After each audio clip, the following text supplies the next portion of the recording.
जिनको जवानी में एक ऑटोइम्यून डिजीज़ हो जाता है ना, 50s में पहुँचते पहुँचते उनको 4-5 ऑटोइम्यून डिजीज़ कनेक्शन में हो जाते हैं। लोगों का दिमाग भी इस तरफ नहीं जाता है कि अगर उनको मल्टीपल फूड एलर्जीज और बॉडी में गुड और बैड बैक्टीरिया का इंबैलेंस है तो उनके पूरे जिस्म के जोड़ों में शदीद दर्द हो सकता है। डाइट से गंदम निकालो, दूध निकालो, गोश्त निकालो, टमाटर निकाल दो, बैंगन निकाल दो, शिमला मिर्च निकाल दो, किसको जिस चीज़ से एलर्जी निकाल दो तो जोड़ों का दर्द गायब हो जाता है, जैसे कभी कुछ था ही नहीं। आप अगर बहुत ज़्यादा सुस्त रहते हैं, आप वॉक नहीं करते हैं, आपको एक्सरसाइज की आदत नहीं है, तो ये चीज़ भी आपकी बॉडी में ओवरऑल जनरलाइज इन्फ्लेमेशन कंडीशन ला सकती है। अस्सलाम वालेकुम एवरीवन, दिस इज डॉक्टर सार चावला, राइट हार्ट सर्विस, और हम बात करने लगे हैं जोड़ों की दर्द की वजूहात के बारे में। सबसे पहले तो मैं आपको बता दूं कि जो पेन होती है और जो इन्फ्लेमेशन होती है, जिस्म की सोजिश होती है, वो बॉडी की एक तरह क्राई फॉर हेल्प होती है और वो आपकी बॉडी के दिफा सिस्टम का एक रिएक्शन होता है।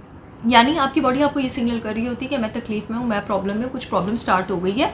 वो पेन और वो जो सोजिश होती है वो प्रॉब्लम नहीं होती है, वो प्रॉब्लम के रिएक्शन में, उसके रद्दे अमल में आपकी बॉडी का इम्यून सिस्टम एक्ट कर रहा होता है। आपको निशानियाँ देखिए कि कुछ प्रॉब्लम चल रही है जिसकी वजह से ये सिम्टम्स हो रहे हैं। तो जोड़ों का जो दर्द है वो जहाँ पे जोड़ों का दर्द होता है वहाँ पे जोड़ों की सोजिश भी होती है। ये भी आपकी तरह बॉडी की क्राई ऑफ हेल्प से एसोसिएटेड है, आपके इम्यून सिस्टम से एसोसिएटेड है और आपके ब्लड की बायोकेमिस्ट्री इसका मतलब है डिस्टर्ब्ड है। सबसे पहले हम इम्यून कॉजेज़ की तरफ आ जाते हैं। आपके पास क्या हो सकते हैं? सबसे पहले जो आपके पास कॉज हो सकता है वो इसकी ऑटोइम्यून डिजीज़ की वजह से हो सकता है। ऑटोइम्यून डिजीज़ में जो सबसे दो प्रोमिनेंट डायग्नोसिस इसके आ सकते हैं वो एक रूमेटॉइड आर्थराइटिस आ सकता है और एक वो आपके पास डिस्बायोसिस, यानी बॉडी में गुड और बैड बैक्टीरिया का इम्बैलेंस और मल्टीपल फूड एलर्जीज आ सकती हैं। रूमेटॉइड आर्थराइटिस आपके पास एक ऑटोइम्यून कंडीशन है और हर ऑटोइम्यून कंडीशन की तरह ये भी आपके पास लीकी गट के साथ एसोसिएटेड है। लीकी गट के साथ ऑटोइम्यून कंडीशन स्टार्ट होती है।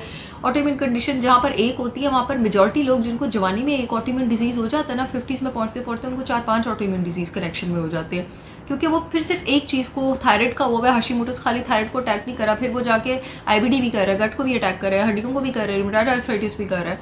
So any kind of autoimmune disease indirectly is because of leaky gut and, और उसमें आपका क्योंकि बॉडी अपने इम्यून सिस्टम को सप्रेस कर रही होती है तो अगेन आपकी इन्फ्लेमेशन होती है, ये क्राई ऑफ हेल्प हो सकती है। और रूमेटॉइड आर्थराइटिस में आपके पास जनरलाइज्ड गट के सिम्टम्स भी होते हैं और स्मॉल जॉइंट्स में बहुत ज़्यादा पेन होती है, उंगलियाँ टेढ़ी होती हैं, सीधी नहीं हो रही होती।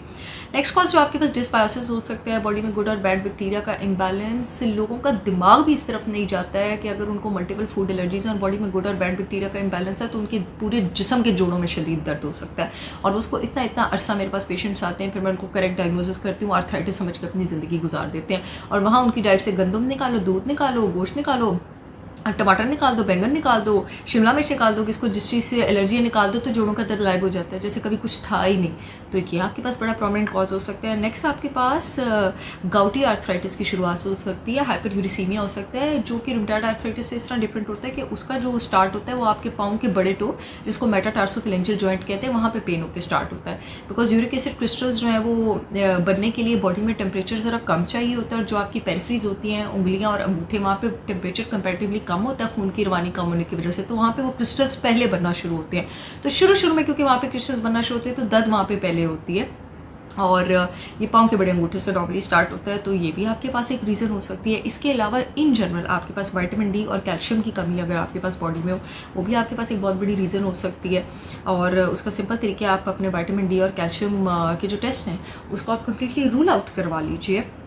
और इसके अलावा इन जनरल आप अगर बहुत ज़्यादा सुस्त रहते हैं, आप वॉक नहीं करते हैं, आपको एक्सरसाइज की आदत नहीं है, तो ये चीज़ भी आपकी बॉडी में ओवरऑल जनरलाइज इन्फ्लेमेशन कंडीशन ला सकती है, जो कि असल में जोड़ों की दर्द नहीं होता लेकिन मैनिफेस्ट आपको अक्सर जोड़ों की दर्द की सूरत में करता है। That is the bodies cry for help कि मुझे लिम्फेटिक सर्कुलेशन चाहिए, मुझे खून की रवानी चाहिए, मुझे एक्सरसाइज दो।